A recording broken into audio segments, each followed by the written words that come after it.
কেমন আছো তোমরা সবাই? আশা করছি সবাই ভালো আছো। তো আমি Shree, welcome back to my channel Shree's gallery.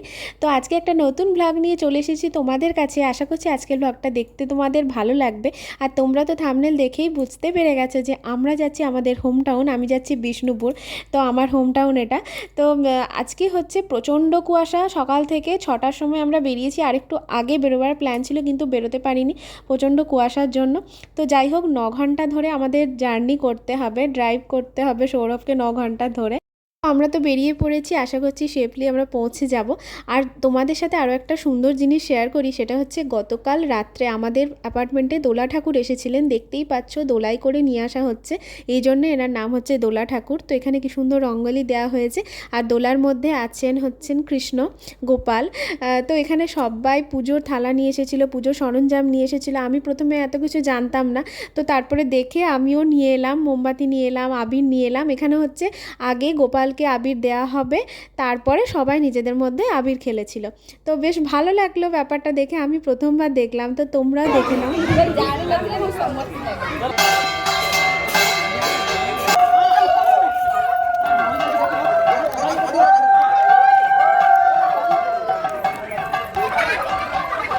তো এখন হচ্ছে আমাদের ফার্স্ট ব্রেক, একটু খিদে পেয়েছে। সকালবেলায় সেরকম কিছু খেয়ে বেরোয়নি। তো এটা হচ্ছে আমাদের খাবারের ব্যাগ। তো একটু মুড়ি নিয়ে এসেছিলাম আর হচ্ছে স্যান্ডউইচ বানিয়ে নিয়ে এসেছিলাম। তো অল্প করেই এনেছিলাম, দুটোই স্যান্ডউইচ এনেছিলাম, যে মাঝে কিছু অন্য জায়গায় খেয়ে নেবো। তো এখন একটু খিদে পেয়েছে। তো এখন সৌরভ আনতে গেছে চা, এই যে চা নিয়ে এসেছে আর আমাকে একটু বিস্কিট খাইয়ে দিচ্ছে। তো আমি বললাম আর বিস্কিট খাবো না, আমি চাই খাবো শুধু, আর আমি একটু মুড়ি খেয়ে নেবো, তাহলে আমার শরীরটা ঠিক থাকবে। নাহলে আবার খালি পেট থাকলে না আমার একটু অস্বস্তি লাগে, একটু শরীরটা ঠিক লাগে না।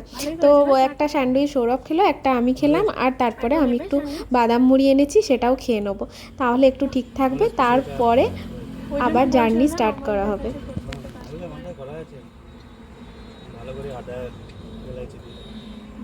বাড়ি থেকে করে আনে মনে হয়, বাড়ি থেকে মনে হয় করে নিয়ে আসে না।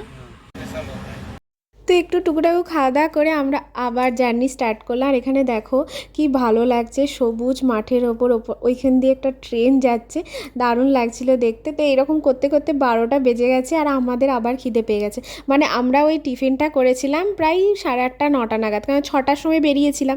তারপরে খিদে পেয়ে গেছিলো, 8:30 9টার সময় আমরা চা খেয়েছিলাম আর মুড়ি আর স্যান্ডউইচ খেয়েছিলাম।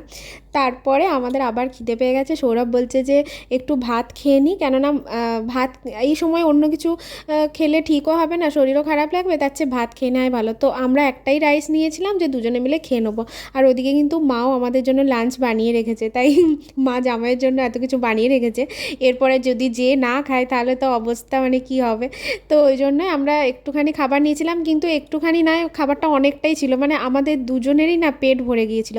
আর খাবারটা বেশ ভালো ছিল, আলু ভাজা ছিল, পোস্ত ছিল আর ভাত, আর কি সুন্দর একটা জায়গায় করে, মানে বালতির মতো জায়গাটা, সেটাই করে ডাল দিয়েছিল, কি ভালো লাগছিল দেখতে। আমি সৌরভকে বলছি আমাকে এরকম একটা বালতি কিনে দিও তো, কি দারুণ লাগছে দেখতে, ডাল সার্ভ করা যাবে। তো বেশ ভালোই খেলাম। তো আমরা যাচ্ছি দোল উপলক্ষে বাড়ি, কেননা স্যাটারডে সানডে মানডে 3 দিন ছুটি আছে। তো সৌরভ বলে চলো তাহলে বাড়ি থেকেই ঘুরে আসি। আর দোলে তো পলাশ ফুল মানে কি বলবো, সবাই মাথায় খোপাতে আটে, তারপরে মালা করে পরে, এসব পরে, তো দেখতে বেশ ভালো লাগে না। তো এখানে দেখলাম এত পলাশ ফুলের গাছ, আর একটা ডাল পুরো কাছেই ছিল। তো সৌরভকে বললাম আমার জন্য একটু পেরে এনে দাও। তো সৌরভ নিয়েও এসেছে, দেখো কি সুন্দর লাগছে, পুরো অরেঞ্জ কালার, দারুণ লাগছে দেখতে। তো এগুলো নিয়ে যে ফ্রিজে রেখে দেবো, তারপরে কালকে আমরা এটা দিয়ে মালা তৈরি করব। তো দেখো আমরা প্রায় বাড়ির কাছাকাছি চলে এসেছি বিষ্ণুপুর, আর মাত্র 39 কিলোমিটার। তো ভীষণ এক্সাইটেড লাগছে, কতদিন পর আমার বাচ্চাগুলোর সাথে দেখা হবে, ভীষণ মজা লাগছে, কারণ ওরা বড়দারাও আসবে কলকাতা থেকে। তো এই দেখো আমি বাড়ি পৌঁছেও গেছি।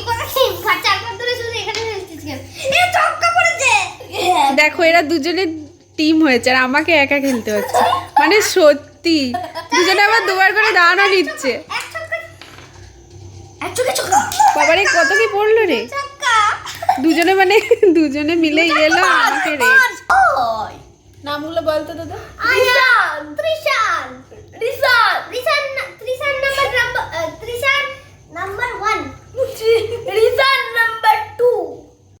আর এই দেখো আমাদের সন্ধেবেলাকার টিফিন চলে এসেছে। আর সত্যি বলতে কি জানো তো, আমাদের না আর বাড়ি এসে লাঞ্চ করা হয়নি। মানে কি বলবো, সৌরভ বলেছে মামনি আমি কিন্তু রাত্রে খেয়ে নেবো, ঠিক আছে, মানে আমাদের আমিও বলেছি মাকে রাত্রে খেয়ে নেবো। তো যাই হোক, এখন আমাদের মোগলাই খাওয়া হচ্ছে। আর মোগলাই না সৌরভের ভীষণ ফেভারিট। আর ভুবনেশ্বরে না মোগলাই পাওয়া যায় না, অনেক কিছুই ভুবনেশ্বরে সেরকম খাবার পাওয়া যায় না যেগুলো আমরা খুব মিস করি। আর তারপরে খাওয়া দাওয়ার পর আমরা গেছিলাম একটু শাঁখারি বাজার, মানে বিষ্ণুপুরের শাঁখারি বাজার তো তোমরা অনেকেই নাম শুনে থাকবে, ভীষণই প্রসিদ্ধ শাঁখার জন্য। তো আমাদের বৌদির একটা শাঁখা নেওয়ার ছিল, তো আমিও গেছিলাম ওই জন্য। তো দেখো এখানে কি সুন্দরভাবে শাঁখা বানায়, মানে একদম অরিজিনাল শাঁখা এখানে পাওয়া যায়, কিন্তু মানে একদম ফেক কিছু না, খুব ভালো শাঁখা পাওয়া যায় এখানে। আর খুব নামও এটা বিষ্ণুপুরের শাঁখারি বাজার। আর এখানে দেখো ডিজাইনটা কি সুন্দর করে বানায়, মানে কত সহজে বানিয়ে নিচ্ছে ওরা। আমিও ভাবছি যে কী করে বানায়, কিন্তু কি দারুণ লাগছিল দেখতে, ওই জন্য আমি একটু ভিডিও বানালাম আর তোমাদের সাথে শেয়ারও করলাম। দেখো ডিজাইনটা বেশ ভালো হয়েছে না, বৌদি এটাই নিল, আমারও বেশ পছন্দ হয়েছে ডিজাইনটা। এবং মানে বেশিক্ষণ টাইমই নিল না, 10-15 মিনিটের মধ্যেই ডিজাইনটা বানিয়ে দিল। আর এখানে প্রচুর শাখা, প্রচুর ভ্যারাইটির শাখা পাওয়া যায়। তো এখন আমাদের ডিনার কমপ্লিট, আমরা শুয়েও পড়েছি। আর আমার পুচকুগুলো আজকে বুয়ের কাছে শোবে বলেছে, তো আমিও বললাম ঠিক আছে আজকে 3 জনে মিলেই আমরা ঘুমোবো। আর কালকের ব্লগটা কিন্তু ভীষণ ইন্টারেস্টিং হতে চলেছে, কেননা কালকে আসতে চলেছে আমাদের হোলির ব্লগ।